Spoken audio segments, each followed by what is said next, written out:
Remember the calm of week one at the Idaho State Legislature? Everyone just getting in and it was all kind of exciting. Well, week two was not calm at all.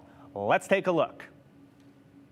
It's kind of auspicious that today is Martin Luther King Jr. holiday, and his purpose was, and he spent 13 years advancing the civil rights of people based on certain characteristics. And this does the same thing. It seeks to advance civil rights based on certain characteristics. Right now, we do not have equal protection in the law based on the alleged circumstances of conception.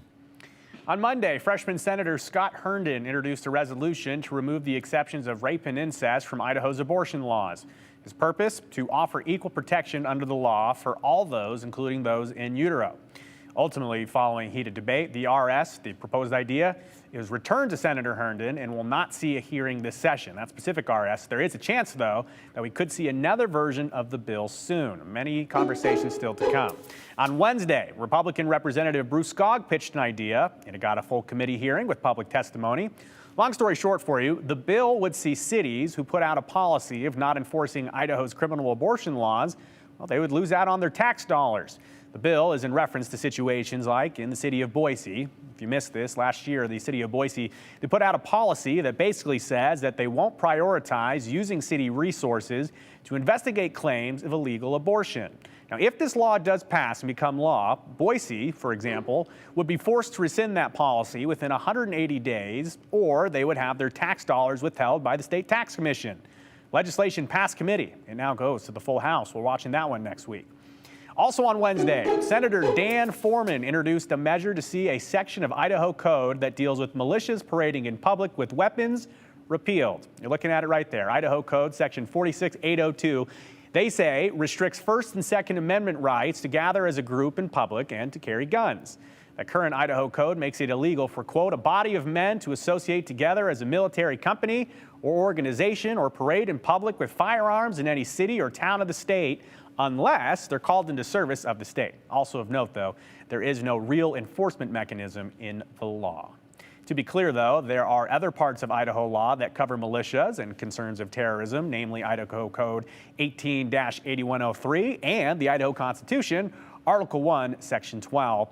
The legislation was introduced. It'll soon get a full committee hearing with public testimony. We're planning on bringing that to you.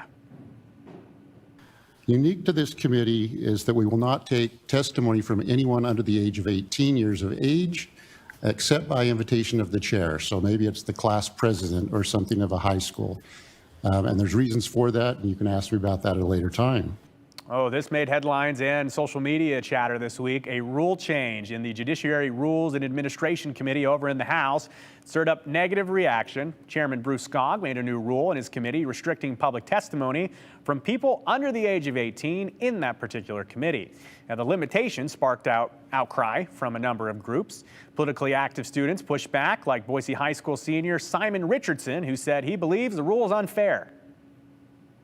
The decisions made in the Idaho Legislature impact all of us. And as someone who works and pays taxes and, is old enough to maturely go in and testify, I feel like my voice should be heard too. Chairman Skog says that this is not a complete ban, and he encourages people under the age of 18 to reach out if they are passionate about an issue, write letters to his committee, and share their thoughts. To read or watch all of our legislative coverage, you can head over to our website, ktvb.com. And we are already looking ahead to next week, just in case you're wondering what conversations in the big building downtown could look like. Already on the table, proposed legislation set to be heard on Monday in the Senate Judiciary and Rules Committee dealing with marriage licenses and limiting marriage between a man and a woman here in the state of Idaho. We'll be sure to follow that conversation closely.